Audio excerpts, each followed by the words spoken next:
Welcome. I am Pastor Phil with 1027 Ministries.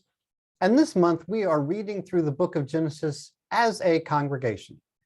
And I am posting video clips trying to give some highlights, just some nuggets about that day's reading. Not trying to go in depth. Volumes have been written about Genesis. That would take a very long time. But I'm trying to give a couple of highlights for each piece, just some nuggets to think about. And today we are looking at Genesis 3. Now, Genesis 3 is the original sin, often referred to as the fall of mankind. We know the story. God created everything and put Adam and Eve in the Garden of Eden. That's the creation, Genesis 1 and 2. Adam and Eve were told they could eat anything, but not from the tree of the knowledge of good and evil. All right. Eve was tempted by the serpent, took from that tree and ate it. She gave it to Adam. He ate it. Instantly, they realized they were naked. They knew more. They realized.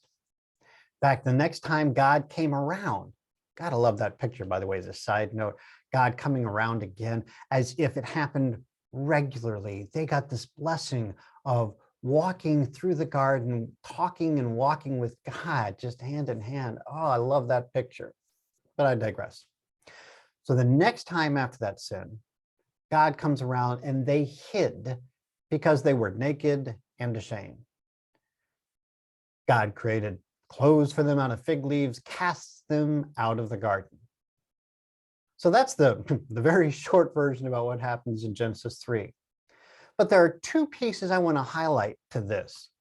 The first, look at Adam's response when he was confronted by God about what happened. Verse 12, chapter 3, verse 12. Then the man said, quote, "The woman whom you gave to be with me, she gave me of the tree and I ate it." Now we know the first sin was disobedience, but the second one is blame. The woman whom you gave to be with me.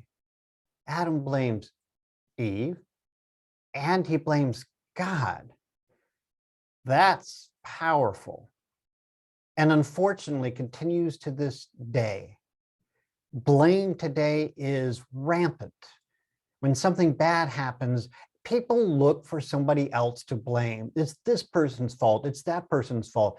And yes, people today still blame God for inaction, blame God for their actions without knowing what's going on, without having God's mind.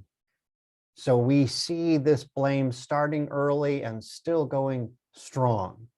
A sad piece about what's going on here. But there's a good piece with what's going on here in Genesis 3, this original sin. Let me draw your attention to verse 24, near the end of it. So he drove out the man, and he placed cherubim at the east of the Garden of Eden, and a flaming sword, which turned every way to guard the way to the tree of life. Okay, so when they were cast out, there's this cherubim, some kind of heavenly being, guarding the way so that they could not come to the tree of life. The cherubim were set there, and that's a pretty accurate representation of the original language. But where do we see this? We actually see this, I think, intentionally being referenced in the Gospels by Jesus. In John 14:6, Jesus says, "I am the way, the truth, and the life. No one comes to the Father except through me." And it's the exact same language that we see in Genesis 3:24 when it says that the cherubim is guarding the way to life. And so Jesus comes and says, "I am the way to life." Indeed, he is the only way. And that's what we need to remember here. There was original sin, and we continue with that sin.